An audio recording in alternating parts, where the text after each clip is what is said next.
The deepest desire of heart. ഹൃദയത്തിൻ്റെ തീഷ്ണമായ ആഗ്രഹം. എല്ലാം ബിഹോൾഡിങ്ങിൻ്റെ ടൈറ്റിലിനാണ് ഇതെല്ലാം വരുന്നത്. തീഷ്ണമായിട്ട് ദൈവത്തെ നോക്കുന്ന, അത് അത്യാവശ്യമാണ് ഈ കാലയളവിൽ. നമ്മൾ വേറെ എവിടെയെല്ലാം സമയം കളയുന്നോ അതിനെക്കാട്ടിൽ ഉപരിയായിട്ട് ആവശ്യമുള്ള ഒരു സത്യമാണ് ഞാനിപ്പോൾ വിളിച്ചു പറയുന്നത്. The deepest desire of the heart. എല്ലാ മനുഷ്യൻ്റെ ഹൃദയത്തിൽ ഒരു വാക്വമുണ്ട്, ഒരു എംപ്റ്റി സ്പേസ്. അത് ആക്ച്വലി അതിവിശുദ്ധ സ്ഥലമെന്ന് പറയാം. അതിവിശുദ്ധ സ്ഥലം 3 സ്ഥലമുണ്ടല്ലോ: പ്രാകാരം, വിശുദ്ധ സ്ഥലം, അതിവിശുദ്ധ സ്ഥലം. ഈ അതിവിശുദ്ധ സ്ഥലം പഴയ നിയമത്തിൽ സമാഗമന കൂടാരം ഉണ്ടാക്കിയതിൻ്റെ ഏറ്റവും അകത്തെ സ്ഥലത്ത് അതിവിശുദ്ധ സ്ഥലം എന്ന് പറയുന്നത്. അവിടെ 10 കൽപ്പനകളും, അതായത് ആർക്ക് ഓഫ് ദ കവനൻ്റ് അവിടെ വെച്ചിട്ട് അതിനകത്ത് 10 കൽപ്പനകളും പിന്നെ അഹ്റോൻ്റെ തളിർത്ത റോഡും കുറച്ച് മന്നായും ഒരു ലാമ്പുമാണ് വെച്ചിരുന്നത്. അങ്ങനെ ഈ 10 കൽപ്പനകളുടെ പ്രാധാന്യം പഴയ നിയമത്തിൽ കൊടുത്തത് അത് പഠിച്ചിരിക്കണമെന്ന് ദൈവത്തിന് നിർബന്ധമായിരുന്നു. അതിലെ ഏറ്റവും പ്രധാനപ്പെട്ടുള്ളതായിട്ടുള്ളത് ദൈവമായ യഹോവയല്ലാതെ വേറൊരു ദൈവമായി ഇല്ല. ദൈവത്തിൻ്റെ നാമം നീ വൃഥാ എടുക്കരുത്. വേറൊരു സ്റ്റാച്യു അല്ലെങ്കിൽ വിഗ്രഹങ്ങൾ ഉണ്ടാക്കരുത്. ഈ വിഗ്രഹങ്ങൾ വരുമ്പോൾ നമ്മൾ പല സാധനങ്ങളും ഉണ്ടാക്കി വയ്ക്കും. നമ്മുടെ ഹൃദയത്തിൽ ഇപ്പം വിഗ്രഹങ്ങൾ കമ്പ്യൂട്ടറാകാം, ടെലിഫോണാകാം, അതുപോലെ നമ്മുടെ ജീവിതത്തിൻ്റെ ഭാരങ്ങളാകാം, ജോലിയാകാം, ഭാര്യയാകാം, ഭർത്താവാകാം, മക്കളാകാം. ഇത് എന്തൊക്കെയും വിഗ്രഹങ്ങളാണ്. ദൈവത്തെ മാറ്റി എന്ത് കയറ്റി വെക്കുന്നോ അവിടെ എല്ലാം വിഗ്രഹങ്ങളാണ്. അപ്പം ഈ ലോകങ്ങൾ കൊണ്ടുണ്ടാക്കുന്നത് തന്നെയല്ല വിഗ്രഹം, അത് വിഗ്രഹം തന്നെ, അതും ശരിയല്ല. പക്ഷെ നമ്മുടെ ഹൃദയത്തിൽ യേശുവിൻ ദൈവത്തിന് പകരം വേറെ എന്ത് കയറ്റി വെച്ചാലും അതൊരു വിഗ്രഹാരാധനയായിട്ടാണ് ദൈവം കാണുന്നത്. അത് വളരെ നിർബന്ധമാണ്. അപ്പം no God by direct experience. ദൈവത്തെ അവനവൻ തിരിച്ചറിയണം. അത് എനിക്കിപ്പോൾ 2 പേരോട് നമ്മളിപ്പം അല്ലെ 10 പേരുടേക്ക് നമ്മൾ വചനം പറയാമെന്ന് വിചാരിക്കട്ടെ. ഒരാൾ പെർസീവ് ചെയ്യുന്ന പോലെ അല്ല അപ്പുറത്തെ ആൾ പെർസീവ് ചെയ്യുന്നത്. ഒരാളുടെ ആവശ്യം അവരുടെ മക്കൾക്ക് വേണ്ടിയാണെങ്കിൽ അവരത് മനസ്സിലാക്കുന്ന മക്കൾക്ക് വേണ്ടിയായിട്ട്, വേറൊരാളുടെ ആവശ്യം കുടുംബജീവിതത്തെക്കുറിച്ചാണെങ്കിൽ കുടുംബജീവിതത്തിൻ്റെ പ്രശ്നത്തിൽ കൂടെ ആയിരിക്കും അവരത് കേൾക്കുക. അപ്പം നാം വന്നിരിക്കുന്ന ഓരോ വ്യക്തിയോടും നമ്മൾ പറഞ്ഞു കൊടുക്കുന്നതായ വചനം അതിൻ്റെ ശരിയായ അർത്ഥത്തിൽ ചെന്ന് കൊള്ളിക്കേണ്ടത് പരിശുദ്ധാത്മാവിൻ്റെ ജോലിയാണ്. പക്ഷെ എന്താന്നേലും നമുക്കൊരു ഡയറക്റ്റ് എക്സ്പീരിയൻസ്, ദൈവത്തോട് നേരിട്ട ഒരു ബന്ധം ഉണ്ടായിരിക്കണം. അതിന് എക്സാമ്പിൾ എടുക്കുന്ന ജെറമയ പ്രവാചകൻ്റെ 6:16. Stand at the crossroads and look, ask for the ancient paths, ask where the good way is, walk in it, you will find rest for your souls. മലയാളത്തിൽ ഇങ്ങനെയാണ്: യഹോവ ഇപ്രകാരം അരുളി ചെയ്യുന്നു, നിങ്ങൾ വഴികളിൽ ചെന്ന് നല്ല വഴി ഏതെന്ന് പഴയ പാതകളെ നോക്കി ചോദിച്ച് നടപ്പീൻ, എന്നാൽ നിങ്ങളുടെ മനസ്സിന് വിശ്രാമം ഉണ്ടാകും.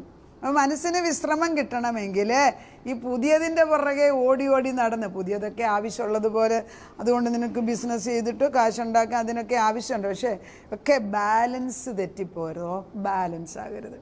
അയ്യോ ദൈവമേ, അങ്ങനെ സംഭവിപ്പിക്കരുത്. കർത്താവേ, നിൻ്റെ മഹാശക്തി നമ്മുടെ ഭവനങ്ങളിൽ കൂടെ നീ കാണിച്ചേ പറ്റത്തുള്ളൂ. കർത്താവ് പറയുന്നുണ്ട്, നിങ്ങൾ വഴികളിൽ ചെന്നിട്ട് നല്ല വഴി ഏതെന്ന് പഴയ പാതകളെ നോക്കി ചോദിച്ചിട്ട് നടക്കണം. അപ്പോൾ അതിൻ്റെ അർത്ഥം എന്തുവാ? മറ്റുള്ളവരുടെ സഹായം ആവശ്യമുണ്ട്, പരിശുദ്ധാത്മാവിൻ്റെ സഹായം ആവശ്യമുണ്ട്, ദൈവത്തിൻ്റെ സഹായം ആവശ്യമുണ്ട്. നേർവഴി ഏതെന്ന് ഞാൻ തന്നെ കണ്ടുപിടിക്കാമെന്ന് പറഞ്ഞു പോകുന്നവൻ നേരെ കുഴിയിലോട്ട് വീഴുന്നത് സാധിക്കും. അതുകൊണ്ട് ദൈവം പറയുകയാണ്, വിനയപ്പെട്ട് എൻ്റെ അടുക്കിലേക്ക് തിരിച്ചു വാ. നിങ്ങളുടെ പിതാക്കന്മാർ ചെയ്തിട്ടുള്ളത്, പൂർവ്വന്മാർ കാണിച്ച വഴിയിൽ, വേദപുസ്തകത്തിൽ എഴുതിയിരിക്കുന്ന താളുകളിൽ പഴയ വഴികൾ, നേരെയുള്ള വഴി ഏതെന്ന് ഞാൻ എഴുതി വെച്ചിട്ടുണ്ട്, അതിനകത്തോട്ട് കടന്നു വാ. ഒത്തിരിയും ആർഭാടത്തിൻ്റെയും ഒത്തിരിയും ലക്ഷറിയുടെയും പുറകെ പോയിട്ട് ഞാൻ സുഖിക്കണം, എനിക്ക് സുഖം, എൻ്റെ ഭവനം എൻ്റേത് മാത്രമെന്ന് ചിന്തിക്കുമ്പോൾ ദൈവത്തെയാണ് നമ്മൾ മാറ്റി നിർത്തുന്നതെന്ന് ഓർക്കണം. യെശയ്യാ പ്രവാചകൻ 51:1-2 ഇങ്ങനെ പറയുന്നു: നീതിയെ പിന്തുടരുന്നവരും യഹോവയെ അന്വേഷിക്കുന്നവരും ആയുള്ളവരെ എൻ്റെ വാക്ക് കേൾപ്പീൻ. എന്താണ്? നീതിയെ പിന്തുടരുന്നവരും യഹോവയെ അന്വേഷിക്കുന്നവരും. നമ്മൾ പറയുമ്പോൾ ഈ ദൈവത്തിൻ്റെ വാക്ക് കേൾക്കേണ്ട ആവശ്യം എന്താണെന്ന് ചോദിച്ചാൽ, ഒരു കാലത്ത് ദൈവത്തെ ദൈവത്തിൻ്റെ വചനം നമ്മളിൽ നിന്നും കുടുംബങ്ങളിൽ നിന്ന് എടുത്തു കളഞ്ഞെന്നിരിക്കട്ടെ, ഒരു വാക്യം ഇവിടെ ഉണ്ടാകുന്ന നമ്മൾ പറഞ്ഞില്ലേ, ഞാൻ പറഞ്ഞില്ലേ, ഒരു വാക്യം അല്ല ഒരു എംപ്റ്റി സ്പേസ് ഉണ്ട്, അത് പിശാച് നിറയും. 3 ദിവസം വചനം വായിക്കാതിരിക്കാമെങ്കിൽ നമ്മൾ താഴെയാകും. കഴുകന്മാരെ പോലെ പറന്നുയരേണ്ടിയവരായ നമ്മുടെ മക്കള് ലോകപ്രകാരമായിട്ട് ജീവിക്കുമ്പോൾ ആദ്യകാലത്ത് വിചാരിക്കും പ്ലെയിനെ കയറി പറക്കാമെന്ന്. പക്ഷെ ഒരു കാലം വരുമ്പം പ്ലെയിൻ കയറുന്ന ശക്തിയൊക്കെ ഇല്ലാതാകും. അന്നേരം ഈ പ്ലെയിനൊന്നും കാണൂല. നമ്മൾ ആത്മാവിൽ കഴുകന്മാരെ പോലെ പറക്കേണ്ടിയവരാണെന്നാണ് വേദപുസ്തകം പറയുന്നത്. അതുകൊണ്ട് വ്യക്തമായിട്ട് പറയുന്നു, നീതിയെ പിന്തുടരുന്നവർ യഹോവയെ അന്വേഷിക്കുന്നവരായുള്ളവരെ എൻ്റെ വാക്ക് കേൾക്കണം. നിങ്ങളെ വെട്ടിയെടുത്ത പാറയിലേക്കും നിങ്ങളെ കുഴിച്ചെടുത്ത ഖനിഗർഭത്തിലേക്കും തിരിഞ്ഞ് നോക്കുവിൻ. നിങ്ങളുടെ പിതാവായ അബ്രഹാമിലേക്കും നിങ്ങളെ പ്രസവിച്ച സാറായിലേക്കും തിരിഞ്ഞു നോക്കുവിൻ. എങ്ങോട്ട് നോക്കണമെന്നാ? തിരിഞ്ഞു പുറകോട്ട്. അപ്പം ഈ തലമുറകളുടെ, അതായത് ദൈവത്തിന് ജിനിയോളജി പ്രധാനമുണ്ട്. കർത്താവ് ചുമ്മാതെ വഴിയോ, അതുകൊണ്ടാണ് ഇല്ലെജിറ്റിമേറ്റ്, അതായത് അപ്പനില്ലാതെ ഉണ്ടാകുന്ന മക്കള് നിയമപരമായിട്ട് ഇല്ലെജിറ്റിമേറ്റ് എന്ന് വിളിക്കുന്നതിൻ്റെ റീസൺ, ദൈവം എല്ലാവർക്കും ഒരപ്പനെ ഉണ്ടാക്കി വെച്ചിട്ടുണ്ട്. എല്ലാവരുടെയും പിതാവ് ദൈവമല്ലേ?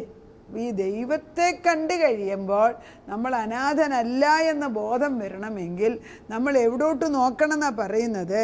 നിങ്ങളുടെ പിതാവായ അബ്രഹാമിലേക്കും നിങ്ങളെ പ്രസവിച്ച സാറായിലേക്കും തിരിഞ്ഞു നോക്കുക. അപ്പോൾ ഒരു ശാഖയിൽ നിന്നാണ് നമ്മൾ വന്നിരിക്കുന്നത്, ദൈവത്തിൻ്റെ മക്കൾ, തെരഞ്ഞെടുത്ത ഒരു ജനമാണ്. അതുകൊണ്ടാണല്ലോ പത്രോസ് 1 പത്രോസ് 2 നിങ്ങളൊരു തെരഞ്ഞെടുത്ത ഒരു ജാതിയാണ്, വിശേഷ.